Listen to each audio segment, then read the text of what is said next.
Lyo, bu bola yomon emas. U bilan qiziqasanmi? Qani hamma birgalikda. Ushbu shahar yashovchi barcha fuqarolar nomidan barchangizga sa'y-harakatlaringiz uchun minnatdorchilik bildiraman. Bu yerdagi jangchilar oxirigacha kurashdilar. Biz ulardan cheksiz minnatdormiz. Va siz ajoyib yigit. Qizimni qutqarib qolganingiz uchun rahmat. Bu men uchun sharaf va men qilishim kerak bo'lgan narsadir. Mazhab rahbari Hong Dong, siz menga rahmat aytishingizning keragi yo'q. Sen hali yoshsan, senga aytishim mumkin emas. Men alaqachon kattaman, 18 yoshda bo'lishim kerak. Jangchilar imtihonda qatnashish uchun hamma jangchilar 18 yoshda bo'lishi shart emasmi? Tang bu fursatdan foydalanib qasos olishga urinmoqda. Hammasi yaxshi. Sen ham anchagina ulg'ayib qolding. Bu esa ajoyib. Men hozir jangni kuzatayotgan edim. U yigit juda ham qobiliyatli. Uning iqtidori va salohiyati siznikidan kam emas.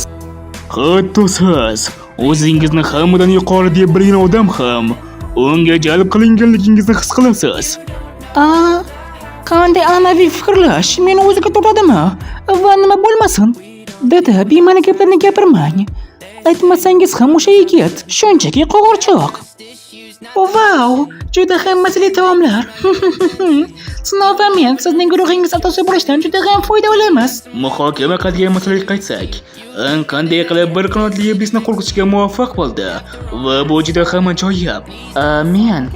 Bu odam yadro kuchini bir qismini olishga qodir va uning kuchini vaqtincha oshirish uchun foydalanadi. Bu eskadron boshliqlarining asosiy kuchdan foydalanish qobiliyatlariga o'xshaydi. Hayoti xavfida bo'lganda, u bu harakatsiz qobiliyatni ochish uchun kerak edi. Lekin bu juda ham xavfli, chunki siz buning uchun hech qanday ta'lim olmagansiz. Bu sizning tanangizga juda ham og'ir yuk olib keladi. Buni qanchalik ko'p qilsangiz, shunchalik sotib bo'lmagan jarohat olishingiz mumkin. Hozir Ang va Tang o'zaro bahslashmoqda. Ang ko'rsatgan kuch miqdori aql bovar qilmaydigan darajada, lekin u ko'proq mashg'ulotga muhtoj. Aks holda uning tanasi foydalanishi mumkin bo'lgan kuch miqdoriga toqat qila olmaydi. Men ikkita bir qanotli iblislarning yadrolarini so'rab oldim. Ulardan biri yog'och turida qayta tiklash qobiliyatiga ega edi. U bu zertanani bir zumda qayta tiklashi mumkin. Aks holda u bu reaksiyaga dosh bera olmagan bo'lardi. Hech qisi yo'q, men bu haqida ko'p gapira olmayman. Men ularga o'xshash qobiliyati bor deb o'ylashga imkon beraman. Bu yaxshi variant bo'ladi men uchun ham. Eskadron rahbari haq. Shuning uchun ham men uni ishlatganimdan so'ng hushimni yo'qotaman.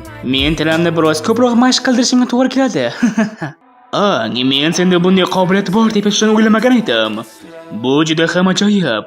Men sendan unchalik ham ortda qola olmayman. Ha, sen ajoyibsan. U yigitda haqiqatan ham bunday qobiliyat bormi? U meni qutqarishga muvaffaq bo'lgani ajablanarli emas. Dastlab Ang va Lyo tunday shuncha qochib ketgani uchun jazolanmoqchi edik. Lekin siz ikkingiz bir qanotli iblisni o'ldirishga muvaffaq bo'lganingizdan beri siz o'zingizni jazodan qutqardingiz. Hoy, hali juda ham xursand bo'lmang. Jamoaviy musobaqa hali ham davom etmoqda. Sizning guruhingiz eng pastda, lekin juda ham oz vaqt qoldi. Siz jazo olishga tayyor turishingiz kerak. Bundan xavotir olmang, bizning jamoamiz nima bo'lgan qat'iy nazar cho'qqalarga chiqishdan maqsad qilgan. Men haqim uchun ovoz berajin Dark. Keyin qismlarda ko'rishguncha, xato va kamchiliklar uchun uzr. Jang to'lqinidan keyin bir oy o'tdi va jamoaviy ochkolar to'plash uchun raqobat eng yuqori sho'qqiga chiqdi. Ko'proq ochkolar to'plash uchun jamoalar darajali missiyalarga borishni boshladilar. Va bir muncha vaqt missiyalarni olish juda ham qiyinlashib ketdi. Shunday qilib Lyo va boshqalar bilan o'zaro muhokama qilib, eng muhim qarorga keldik. Ya'ni semiz qo'ylarni ovlash. Sizlar bizlarni ochkolar bilan jangga chaqiryapsizlarmi? O'z ochkolarini foydalangan holda pul tikish, ya'ni boshqa jamoalarni jangga chaqirish. Bizning maqsadimiz qora qurol guruhi. Oxirgi jangimizdan olgan zarbani eslaysanmi? Bema'nilik yoki xonjanglar uchun 10 ball. 10 ball? Bizning jamoalarimiz o'rtasidagi jang deyarli bir darajali missiyaga teng edi. Shunday ko'p ball so'rashga qanday jur'at etsan? Bu men uchun muammo emas. Lekin biz sizni kaltaklashimizga to'sqinlik qiladigan eskadron boshlig'i Jiyo Tang bo'lmaydi. Keling eski ginalarimizni shu yerda hal qilaylik. Qani kel, jangni boshlaymiz. Shahar jang maydoni. Yangi jamoa eski jamoaga qarshi chiqish uchun ashkoladan foydalanyaptimi? Ular jiddiymi va jang o'ng bal turadimi? Qanday ahmoq yangi jamoa? O'ylaymanki, ular hali jinlarni o'ldirishmagan. Qiziq, Qora qirol jamoasini yengish unchalik ham oson emas. Ularga qarshi chiqish qanchalik takabburli ekanliklarini ularga ko'rsatish kerak. Yangi jamoa buni qilish uchun qanchalik mag'rur edi. Oy oxiri yaqin bo'lgani uchun ular bunday qilishga o'xshaydi. Chunki ular hech qanday ball to'play olishmadi. Ular hech qanday milislarni ham olisha olmadi. Buni ko'p odamlar ko'rmoqda. Hozir mag'lubiyatni tan olish uchun eng yaxshi vaqt. Siz mag'lub bo'lganingizdan keyin yangi jamoani qanday qo'rqitdik deb yig'lamang. G'olib hali aniqlanmagan, shuning uchun bu jangda kim yutganini hozirda aniqlashning iloji yo'q. Lekin nega jamoangizni sardor sifatida namoyon qilmayapsiz?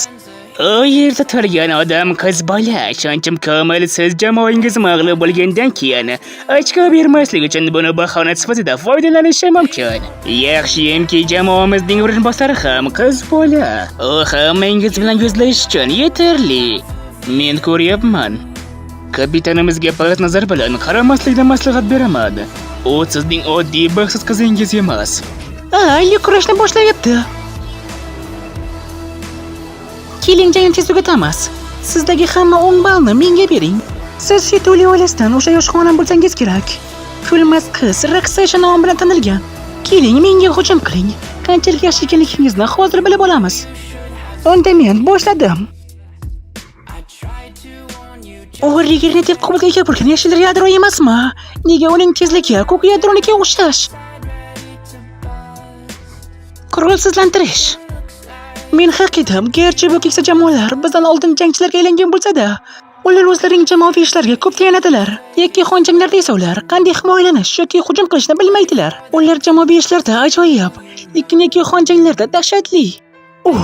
O'z energiyasini muskillarimga kiritib, shunda qo'llarimni falajlay oldimi? Hujumlarga qarshi tura olmaslik bu yaqin jangda eng dahshatli narsadir.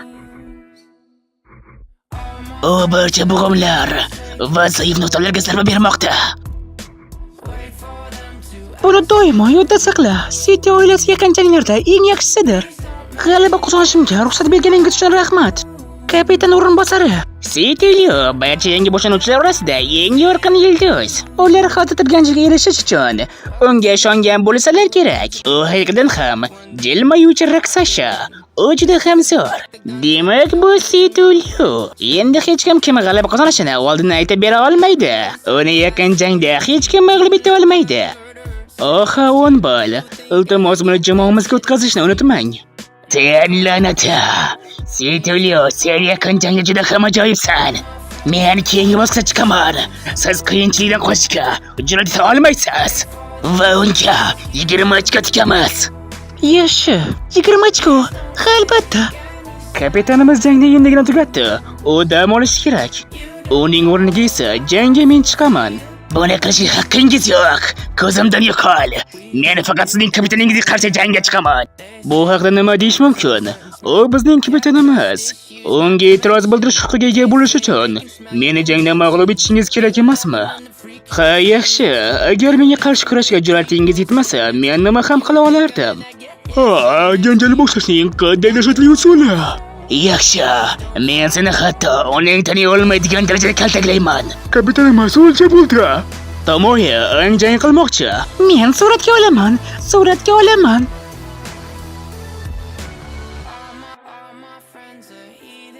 Men qirolimni havo-oqlardan foydalanadigan qirolga o'zgartirdim. Shuning uchun jang to'g'risida xavotirlanishga hojat yo'q. Hozir mashg'ulot uchun qilingan o'qlar bormi? La'nati, bu ajoyib. O'sha paytlarda bunday narsalar yo'q edi.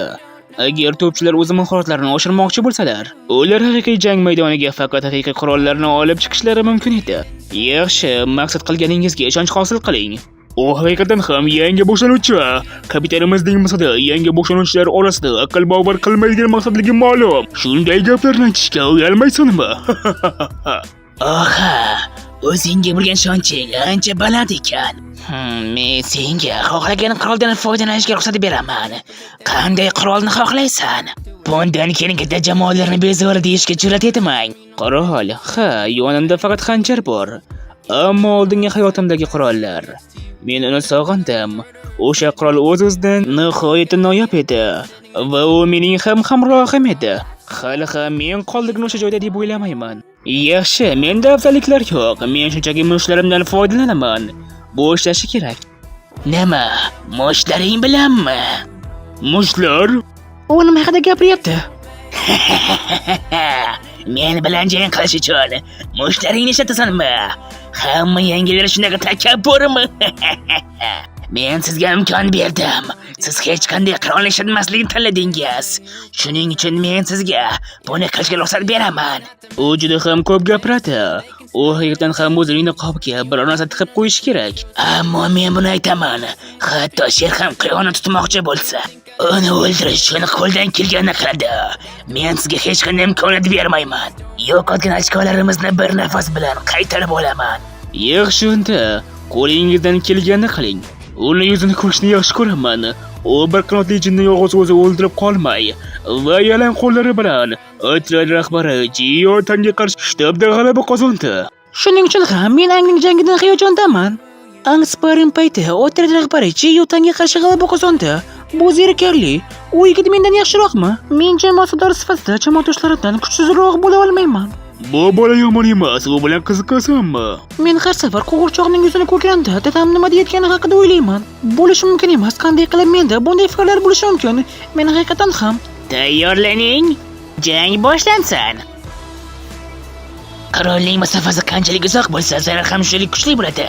Menga yetib kelguningga qadar tanangni nima deyishni qilib tashlayman. Darhol ochish o'rniga u yaxshiroq pozitsiyadan o'tish uchun ayoq harakatlardan foydalanmoqda. Keyin Ang Eskadron rahbarlari mening kuchimni bilishar ekan, endi buni yashashga hojat yo'q ekanligini aytsam ham bo'ladi. Bu safar mening maqsadim oddiy qilib aytganda biroz qizib olish.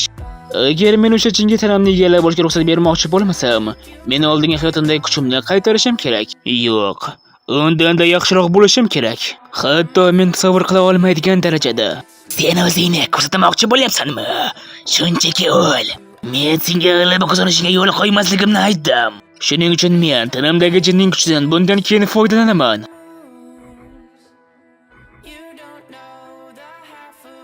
Men shoshilishim kerakligini bilardim. Mening o'ng qo'limda izlovchi o'qlar bor, ahmoq. Bu ahmoq yuqori tezlikda o'qlardan chetlab o'tish qiyin. Hatto o'sha ko'kiyadroli jin uchun ham. Agar ulardan biriga tegsa, qolgan o'qlar ham xuddi o'sha nishonga ergashadi.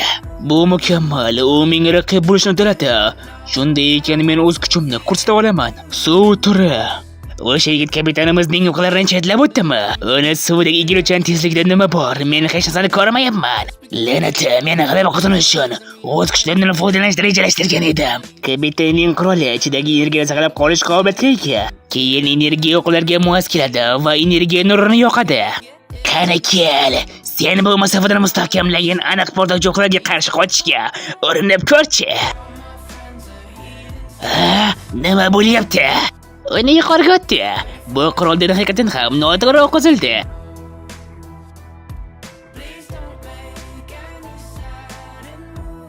Kapitan, 20 ochko, ularni bizga bering.